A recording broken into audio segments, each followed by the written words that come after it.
Let's start at the top with DeVonta Smith.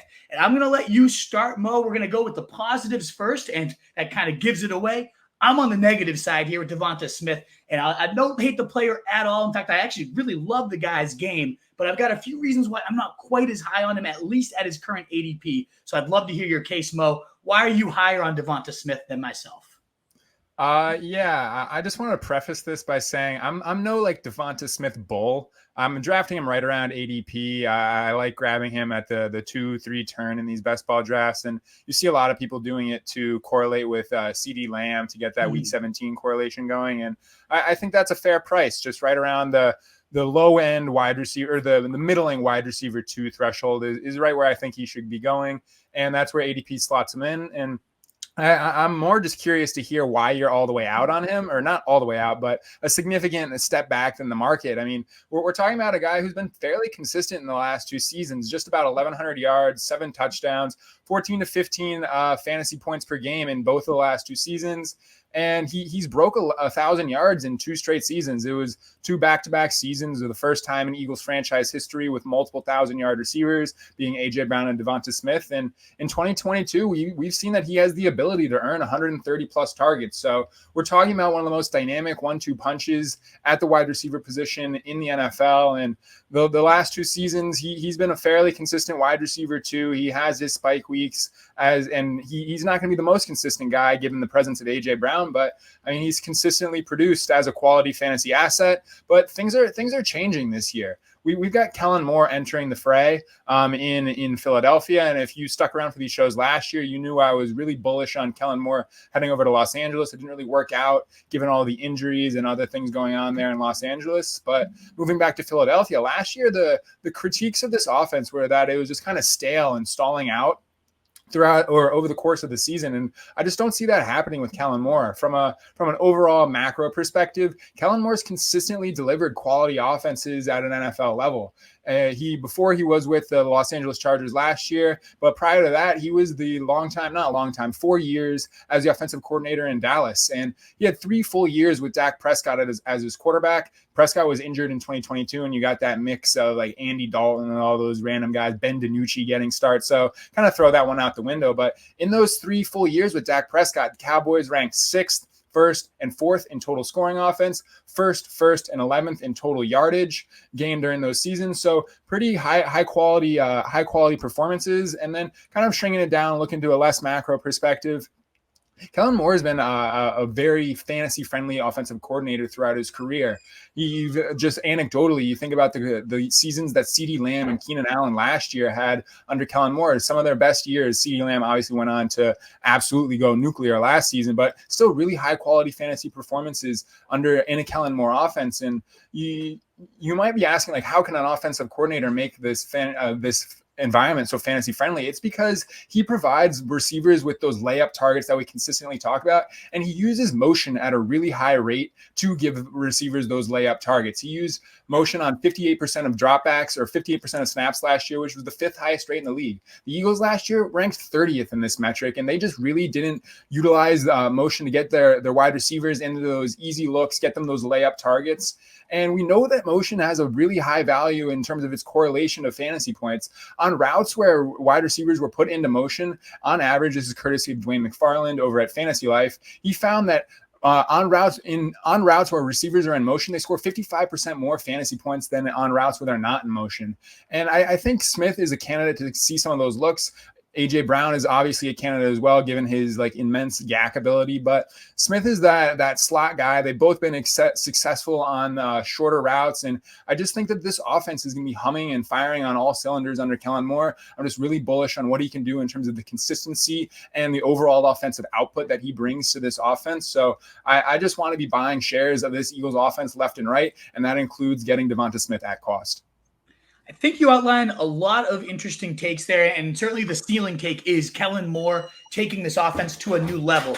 And I'll get to that. I have some stats on that will actually support your cause, and I think it's a solid case. But ultimately, I look at this. Okay, wide receiver 18 price tag, 2nd round pick. wide receiver 39, 16, and 21 in fantasy points per game. Seems to me like we're buying him at his ceiling, and I just don't know that we will ultimately get enough. Maybe Kellen Moore propels him to a ceiling we haven't seen, but ultimately surrounded by A.J. Brown. Now Saquon comes in, and it's another huge mouth to feed. They're already talking about CMC style usage for Christian McCaffrey. I think every single running back in the NFL might be Christian McCaffrey, according to every report I've read. So I'll take that with a grain of salt. But still, it is a big mouth. They gave the guy a huge contract. So I just don't know that a Kellen Moore addition is enough to propel a guy that's been 30th, 13th, 23rd in targets, 34th, 9th, and 16th in receptions, 34th, 8th, and 20th. And so, yeah, maybe we could see a return to that middle year, that 2020, where he was again, wide receiver 16, but is that the ceiling we're really looking for in that second round turn or so, where I could get a guy like Devon Achane, who I truly think could break fantasy this season, a guy like Mike Evans, who, yeah, he's on the back nine of his career, but we just saw him absolutely thrive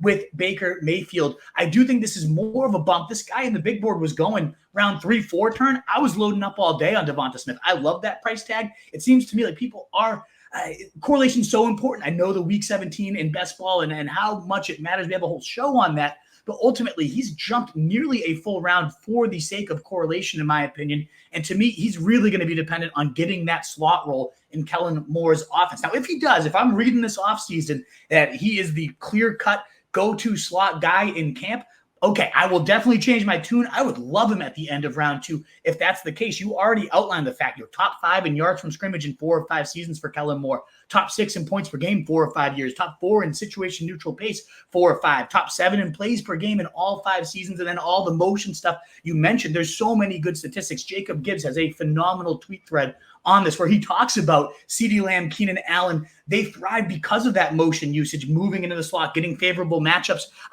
Last year, Keenan Allen scored this crazy snap here, 105 PPR points because of pre-snap motion routes. He had never scored more than 40 points as a pre-snap motion man in a season prior to teaming up with Moore. And we similarly saw CeeDee Lamb lead the NFL in 87 PPR points as the pre-snap motion man the year before. So, yeah, he schemes up these wide receiver 1 layup looks so well, but you're going to have a hard time convincing me that that's DeVonta Smith over A.J. Brown, because in that same tweet thread, yeah, Jacob Gibbs did note Smith was actually 7th in terms of yards per route run when he's out of the slot, but only 23% slot rate, was not super high there. But then he also looked at the fact that like these were a lot of short yardage layup looks, and nobody in the NFL has been better at gaining that yak and on routes of just 5 yards or fewer. A.J. Brown leads the NFL by a pretty significant margin in total yards because of how deadly he is after the catch. I don't know that anybody's better. So to me, this whole Kellen Moore offense, I'm actually more excited for A.J. Brown. I can't believe he continues to fall to 10, 11, 12. I think he should be a clear top 7 pick in these drafts. I think he's going to be the one that really ends up gaining. Should we see it's DeVonta Smith, sure. The only other thing I would maybe pour a little cold water on Kellen Moore, and I don't know that I fully buy this, but his only season when he was not with Mike McCarthy. We just saw Mike McCarthy's offense with the Cowboys. Everybody wants to hate on him. It's Mike McCarthy. It's old. It's ugly. I mean, they just lit up the NFL, top in passing, top in scoring. And Kellen Moore's Chargers, where everybody, including me, including you last year, I know we talked about it a ton. Justin Herbert, the cannon arm, now meets Kellen Moore, the master of pace, the master of scheming. Well, that offense really was not great. And there's injuries and there's line issues. And I'm not fully ready to write off Kellen Moore. But I am a little bit less hesitant to be like, this guy is the catalyst of monster seasons. When he leaves and we see the offense he leaves continue to hum at a great pace, but his offense that he gets the final full control. They talked all offseason. This is going to be his offense. Nobody's in his way in terms of Staley saying, I'm the defense, he's the O. I'm going to let him cook and do his thing. The results weren't great. So I'm just a little bit hesitant to call Kellen Moore this world changer. And if he is, I'm not convinced it's going to be DeVonta Smith that takes that boost. I think it might be A.J. Brown. Yeah, that's completely fair. I'm willing to make all the excuses for Kellen Moore last season. Just the injuries and the fact that the guy that was replaced with those injuries is one of the bigger stone cold busts that we've seen, at least in terms of his rookie performance in Quentin Johnston. I'm willing to make the excuses for Kellen Moore, but I agree.